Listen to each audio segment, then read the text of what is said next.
Hello everybody, this is Toys R Us, and for this new figure showcase and review, we're going to be looking at the Studio Series War for Cybertron. This is Voyager class Thundercracker.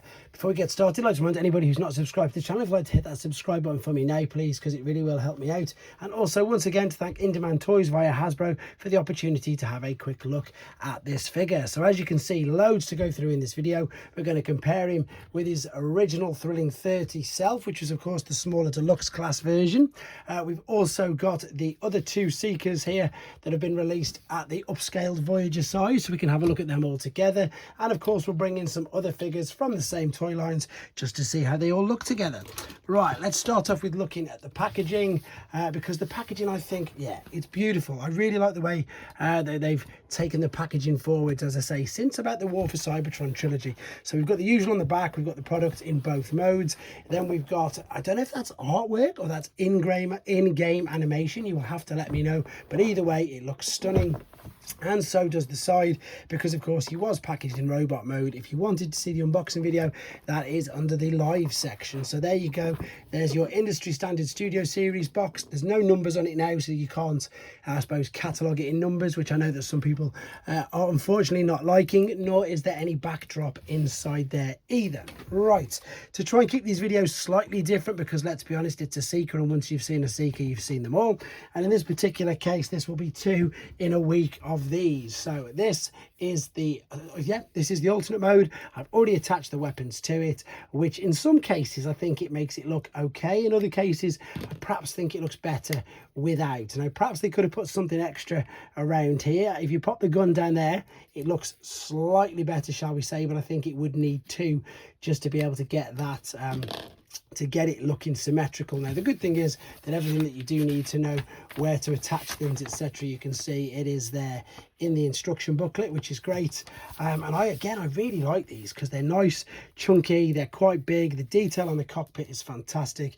It does a real good job of covering up the head, which is, it's right underneath here, the face. There you go, the face is completely visible there, but not through that plastic, so it does a very good job of that. You can maneuver these wings if you wanted to ever so slightly, but I don't really think that you would. The back is blast effect compatible, so you can put some, it looks like it's jetting off. I'm just looking around for some now and I'm struggling to find some, but yeah, you can pop a number of different blast effects if you wanted to, either in there. And I'm pretty sure as well that the let's just piece all this together.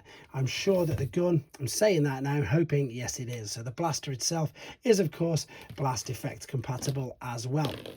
So as I say, this is a massive update. Now I know this is Skywarp, but again, same mold, Seekers. So this is an update from the Thrilling 30 version of the figure. So in Thrilling 30 we had Thundercracker and Skywarp, and of course Starscream came out under Fall of Cybertron. But as I say, all the same molds, same as what they've done now. They've just staggered the release of these. But look at the difference in the, obviously the size, which is great. You can see this, the homages, you can see the sort of similarities, but this is much, and again it's obvious because it's a sort of Voyager class figure, but this is much more robust. There's much more going on inside. It's much weightier, heftier, sturdier, etc. But again, it's nice to see sort of where this came from. I think the only advantage that the other ones had was the weapons and what you could do with the weapons. You could combine them, you could join them, you could have them individually, whereas we've just got the ones I've just shown you, the huge club, etc. So you can tell where the homage from that has come from. Let me just very quickly bring you in a few other figures. So much bigger than your deluxe Age of the Primes aerial bots. Of course, probably not as big. These are huge. These, you know, the Seeker jets. So that's your Earthrise mold of Starscream. That's from the Takara Beast Wars Versus pack, if you're wondering. And of course, we've got the cone heads as well, which is, oh, I've knocked the thrusters off. That's from the Devastation 2 pack. But with regards, I suppose, to some other Voyager class figures, easily holds its own, easily just as big. And yeah, looks really good. Now I really like the colour scheme on Thundercracker, to be fair. I think the colour scheme tends to work. I love the blue on it. I think the blue's great. I love the fact that some of it's reflective, like you can see the way that the tail is there reflecting away. But to be honest, there's not much more to say about this. Let's get him into his robot mode and see how they all look together. So there we are, back in his robot mode, and when I get my own copy of this, this is exactly the way I'm going to be displaying him. I think the blue looks spectacular. Before we have a look at the articulation and things, I wanted to show you that he does still have his gimmick where you can pop the right arm off and indeed turn it into a blaster like so. That does work really well, and because they're still here, let's attach them to see just how good it looks. Now the good thing about these figures is, and I suppose that proves it actually by pure fluke, is that they balance. Oops, the blast effect doesn't, but they balance and they hold their own very well. Now you'd think that the weight of that would indeed tip him over like that, but I did have to knock it. So they are robust, they've got a great surface area for their feet, so they're really posable, to be honest, which I suppose is a good thing, because if you look at the weapons that they've got, they're huge, great big, what I would class as heavy weapons, you know, like this giant club, etc., like the blaster. So it's good that they're grounded, and it's good that you can do these what I think are really good poses with him. So let me take that out. I'm going to reattach the arm, and I'm pretty sure that I can reattach the blaster as well by just putting it in his hand. Let me have a look. There's the biceps. If I spun that around, oh, there we go. I should have put it in that way, shouldn't I? And yes, you can still put the blaster in his hand as well. So that's pretty cool, to be honest. Right, let's start to have a look at him compared to, I've got the little Thundercracker ready still. So we saw this in the other segment, but we used Skywarp for the comparison. This time I've kept him ready in his robot mode. You can just see how much bigger he is compared to him. And that's in every single aspect. So of course, not just the height. Again, you can see how much more robust he is. I've pointed this out in the Skywarp video.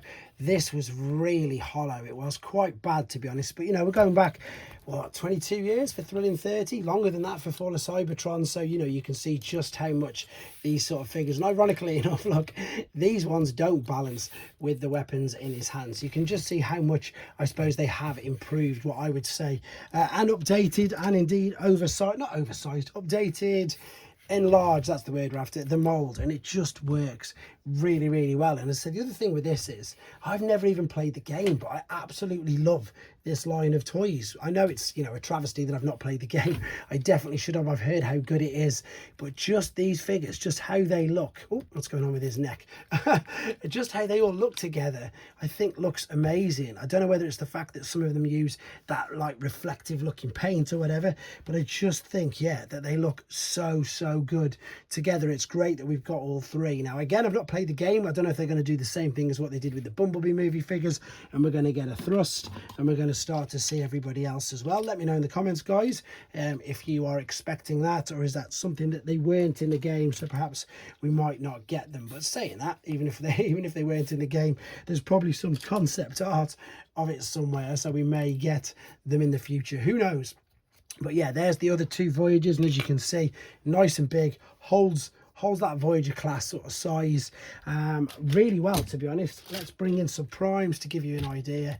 There is Commander, there is Earthrise. It's not Earthrise at all, apologies. That is Siege, that is Earthrise. This is, where's G1 gone? There he is, that's G1 40th anniversary. Here's my little Skybound core class I made. But that's pretty much it. As I said, I don't want to talk over and over about all the same things. It is the Seeker mold. It's exactly the same as, of course, when Starscream came out all them years ago. Skywarp's been out for most of the year, and this guy's coming out now, unless you're in some places of the world where he's already out. But I think he's great. I really do like this little subline of figures, as you can already tell. You guys let me know what you think in the comments.